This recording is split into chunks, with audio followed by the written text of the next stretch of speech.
Chavos, estamos el día de hoy en un video nuevo. Y bueno, antes de comenzar déjame recordarte que las inscripciones para el 15 Challenge siguen abiertas. Si quieres que yo te acompañe a lo largo de toda tu preparación de cara a el examen de Comipems 2023, ya puedes inscribirte. Estamos ya pues prácticamente cerrando inscripciones para el 15 Challenge. Así que te voy a dejar por aquí abajo el número. Mándanos un mensaje de WhatsApp. Y bueno, por ahí te vamos a estar dando toda la información del curso. Pero vamos a lo que venimos. Continuamos con la resolución del apartado de español. Y la primera pregunta es la pregunta 29 que nos dice: la ficha tiene la función de ayudarnos a conservar los datos de una obra. ¿A qué tipo de ficha se refiere? Bueno, la respuesta correcta es el inciso D, ficha bibliográfica. Y bueno, simplemente como una mera explicación, recordarte lo que es la ficha bibliográfica. La ficha bibliográfica suele ser este pedacito de papel en el que nosotros pues prácticamente vamos a colocar los datos relevantes de una obra, de un libro pues, ¿no? Como pueden llegar a ser pues el autor, el título de la obra, el año de publicación, la editorial, datos de este estilo. Que más que nada nos van a servir para primero localizar la información de un libro y luego para tenerla muy a la mano y poder conservarla. Entonces bueno, pues esa es la justificación de la respuesta de la pregunta 29, inciso D, y vamos a la que sigue. La siguiente pregunta dice: 30. Ordena cronológicamente los siguientes párrafos. Y bueno, yo me voy directamente a darte la respuesta. La respuesta de la pregunta número 30 es el inciso C. En este tipo de lecturas, pues lo único que tendremos que hacer es tratar de lograr la cohesión y la coherencia en los textos que se nos pongan.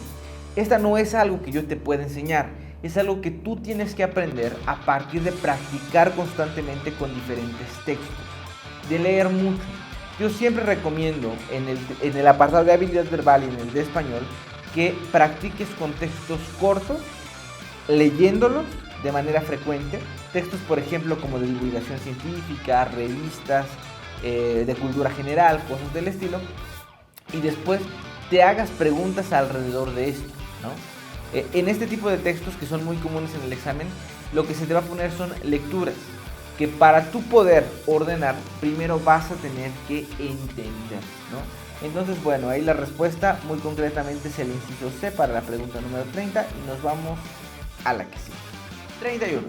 En el siguiente párrafo, ¿qué recurso se ha empleado predominantemente para desarrollar el tema? Y bueno, te voy a leer la lectura que nos dice: hay quienes son adictos a una persona o adictos a la sensación que les producen ciertos patrones destructivos en una relación. Tengo una amiga que siempre se queja de que los hombres la utilizan o maltratan, pero solo elige involucrarse en relaciones conflictivas, triángulos amorosos, hombres celosos, casados, psicóticos, vejestorios. Otra más siente que siempre, literalmente siempre y en todo momento, tiene que estar enamorada. A esto también se le llama síndrome de Madame Bovary. Y ellos no están exentos de sentir esa pulsión por el amor romántico. Y muchas veces estoico, sin sentido y sin la posibilidad de dar frutos en la vida. Solo que lo suyo recibe el nombre de síndrome del caballero. Ok, la pregunta es: ¿qué recurso se ha empleado en este texto de manera predominante? Y la respuesta correcta en este sentido para la pregunta 31 sería el inciso C, ejemplificación. ¿Cómo puedo yo entonces encontrar el tipo de recurso? O más bien, ¿cómo puedo yo notar que se hace uso de una ejemplificación en este texto? Todo esto lo vamos a ver en el 15 Challenge, por supuesto, y lo voy a explicar más a detalle. Pero aquí me centro específicamente en la ejemplificación. La ejemplificación tú lo vas a notar, que hay una ejemplificación en el texto, porque te vas a encontrar con tu texto, ¿no? Y en ese texto vas a tener una idea primaria, una idea principal, que luego se sustenta a través de ejemplos. La idea primaria en este texto es: hay quienes son adictos a una persona o adictos a la sensación que les producen ciertos patrones destructivos en una relación. Nos lo dice el texto. Y luego lo que sucede es que a través de ejemplificaciones, a través de ejemplos, sustentamos esa primera premisa, ¿no? Entonces, la premisa es: hay quienes son adictos, bla, bla, bla, a la sensación del amor o a ciertas personas o patrones tóxicos. Esa es la premisa. Y luego, lo que hace aquí el autor es sustentarlo con ejemplos. Por ejemplo, tengo una amiga que siempre se queja de que bla, bla. Y tengo, por ejemplo, otra amiga que siempre se relaciona con tal. Y tengo una amiga que siempre quiere sentirse enamorada, ¿no? Según el texto. Es decir, tengo una premisa principal, tengo una idea principal que luego voy a defender con ejemplificación. Por lo tanto, el recurso que se utiliza aquí es la ejemplificación y la respuesta C sería la correcta. 32.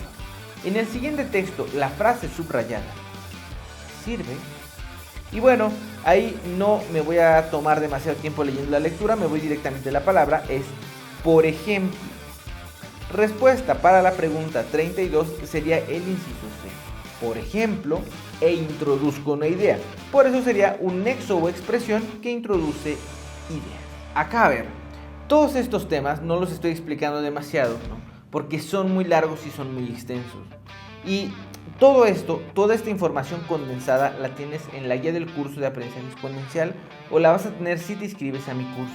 Ahí vamos a estar viendo todos los nexos que relacionan argumentos, nexos temporales, nexos sucesivos, bueno, de todos los nexos que el examen te va a estar preguntando. Entonces inscríbete, ahí vamos a estar checando todo esto a detalle. Me voy a la siguiente pregunta, que es la pregunta número 33. Dice: lee el siguiente texto. Al instante se oyó un gran estallido y ante el asombro de todos, Ganumi comenzó a recoger la cuerda hasta hacerlo desaparecer en el cielo. Después de eso, el hombre invitó a los demás a probar los frutos que le habían dado. Primero, la gente no quiso tomarlos, temiendo que fueran venenosos. Luego, todo el mundo tomó un poco. Okay. ¿Qué tipos de nexos son estos que se subrayaron? Después, primero y luego. Bueno, son nexos que relacionan temporalmente los enunciados. También, todos estos nexos, repito, los vamos a ver en el curso. Si quieres esto con más detalle, inscríbete. Pero acá, bueno, los nexos que relacionan temporalmente los enunciados, tú los vas a poder identificar porque denotan espacios de tiempo inexactos. Si yo te digo después, ¿cuándo es después? ¿Quieres salir conmigo? Después salimos. ¿Cuándo es después? Primero. Luego. Son palabras que denotan un espacio temporal, pero que es inexacto. No es lo mismo decir después, que yo no puedo identificar cuándo es después, que decir mañana. Mañana es mañana, no hay dos mañanas. ¿Me entiendes? Entonces, los nexos que relacionan temporalmente enunciados son nexos que denotan tiempo, pero de manera inexacta. Por lo tanto, sería el inciso C para la pregunta número 33. Pregunta número 34. Lee el siguiente texto. Los problemas de sobrepeso y obesidad son problemas de todos los mexicanos, pero fundamentalmente de los hombres y mujeres pobres que viven en las ciudades. En el campo, entre los pobres, son más bajos los índices de sobrepeso, aunque también resultan alarmantes. Ok, las palabras subrayadas, ¿qué tipo de nexos son? Bueno, la respuesta para la pregunta 34 sería el inciso A. Son nexos que encadenan argumento, pero y aunque son nexos que encadenan argumento. Pregunta número 35. Las oraciones que conforman el siguiente texto deben estar separadas por qué tipo de signo de puntuación. Vamos a ver. En 1810 había muchas fábricas de chocolate, porque nuestros abuelos desayunaban chocolate, tomaban chocolate a la hora de la siesta, bebían chocolate en la merienda y cenaban chocolate. El tipo de signo de puntuación que debería separar estos elementos es el inciso B, comas. ¿Pero por qué? Las comas significan o hacen referencia a que en un texto debe de haber una pausa breve. Pero también las comas nos sirven tienen diferentes usos, todo lo vamos a ver en el 15 Challenge, son 4 particularmente, pero uno de ellos nos sirven para separar elementos que se relacionan entre sí. Acá nos dicen, los abuelos desayunaban chocolate, tomaban chocolate a la hora de la siesta, bebían chocolate en la merienda. Si te das cuenta, estas 3 oraciones se relacionan entre sí porque son momentos en que los abuelos tomaban chocolate, ¿no? O sea, lo hacían en el desayuno, lo hacían en la siesta, lo hacían en la merienda, lo hacían en todo momento. Como son elementos que se relacionan entre sí, la separación que existe entre ellos se deberá llevar a cabo a través de comas, ¿no? Entonces, la respuesta aquí sería el inciso B, comas, para la pregunta número 36. Pregunta número 36. Se utiliza para introducir una definición o concepto antes de escribir una cita textual, después del vocativo y antes de iniciar una enumeración. Respuesta correcta. Inciso C, 2 puntos. Los 2 puntos, el doble punto, se utiliza para varias cosas, lo vamos a ver en el 15 Challenge, pero fundamentalmente te diría estas. Se utiliza para introducir un concepto, como en el diccionario. Perro, 2 puntos. Perro es un animal, bla, bla, bla, bla, bla. ¿Te das cuenta? Tengo el concepto, los 2 puntos y luego ya la definición. Entonces, eso sería para introducir una definición o concepto. También me dice antes de escribir una cita textual, como por ejemplo, Jenny Rivera, 2 puntos. Si por pendeja me caigo, por cabrona me levanto. Tengo Jenny Rivera, los 2 puntos que hacen referencia al autor de dicha frase.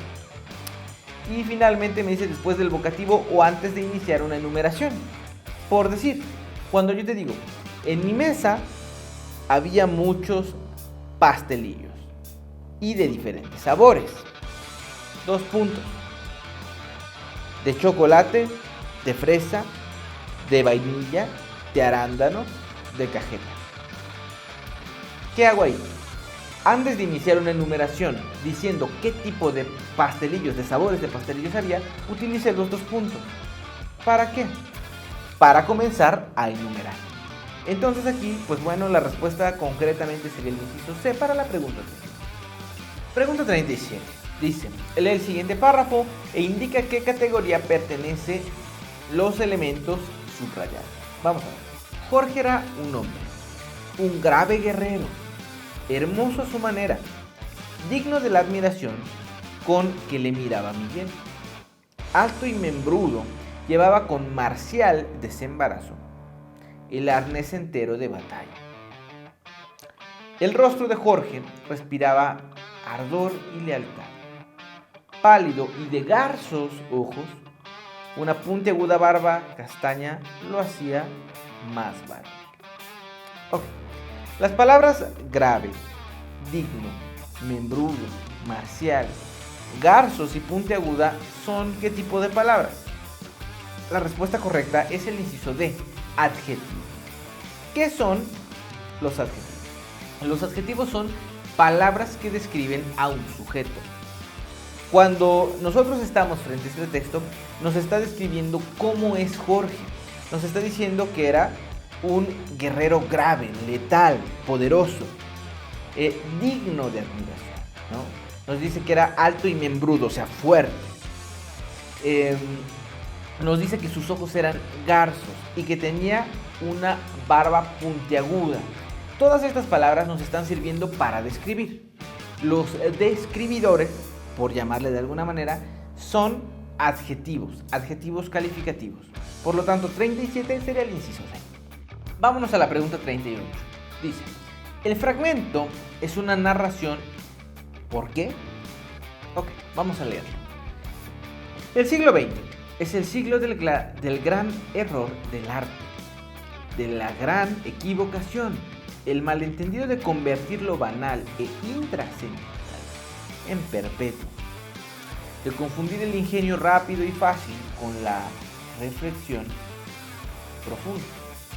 Con el inicio del siglo XX comenzó la etapa más torpe y mediocre de la creación y la visión artística.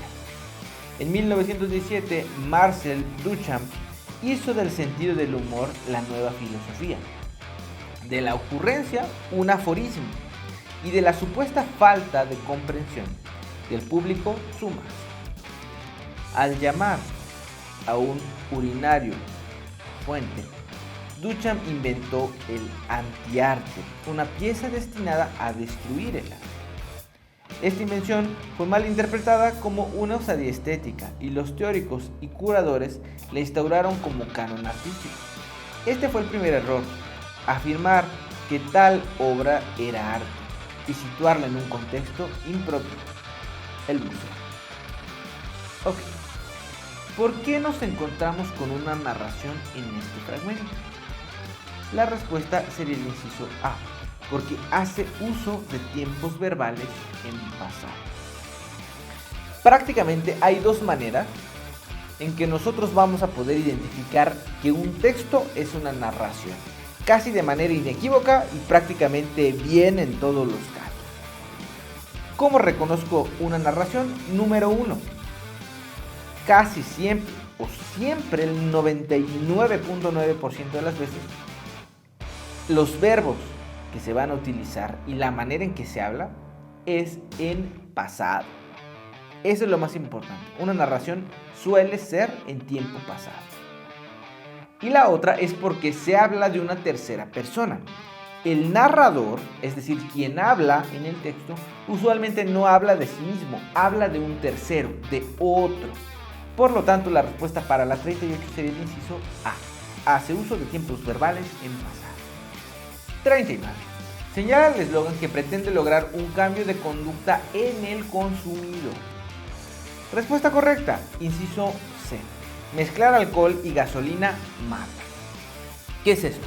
Aquí nosotros tenemos 4 diferentes eslogans. El inciso A dice: la marca Nike distingue. ¿Pretende que tú cambies algo en tu comportamiento? Pues no realmente. Inciso B. Coca-Cola, la chispa de la vida. ¿Pretende que tú cambies en algo tu comportamiento? Pues no realmente tampoco, no. Okay. Mezclar alcohol y gasolina mata, que es el inciso C. ¿Pretende que cambies algo en tu comportamiento? La respuesta es sí, desde luego que sí. Pretende que tú dejes de manejar tomado, ¿no? O de que si tomas no manejes. Entonces, por eso nos quedaríamos con el inciso C, 39, inciso C. Y 40, última del apartado español. Selecciona el ejemplo de texto publicitario donde se exageran las cualidades de un producto. Inciso A, respuesta correcta. Yo sin Vic no puedo vivir. Esa sería la respuesta. Inciso A, yo sin Vic no puedo vivir. ¿Por qué? Pues porque se exageran las cualidades, las virtudes de utilizar una pluma o un lápiz Bic, ¿no? Eso. Entonces, bueno, ahí lo tenemos, 40, inciso A. Y bueno, hasta aquí lo vamos a dejar. Este fue el apartado de español. Nada, todos estos temas los vamos a estar viendo a detalle en el 15 Challenge. Aquí, por temas de largo del video, trato de hacerlo bastante corto. De por sí ya está quedando muy largo. Pero en el 15 Challenge vamos a estar viendo todo esto con lujo de detalle para que en esta última recta cierres con todo. Te mando un fuerte abrazo, mi nombre es Eduardo Sánchez y nos vemos en unos días con un video.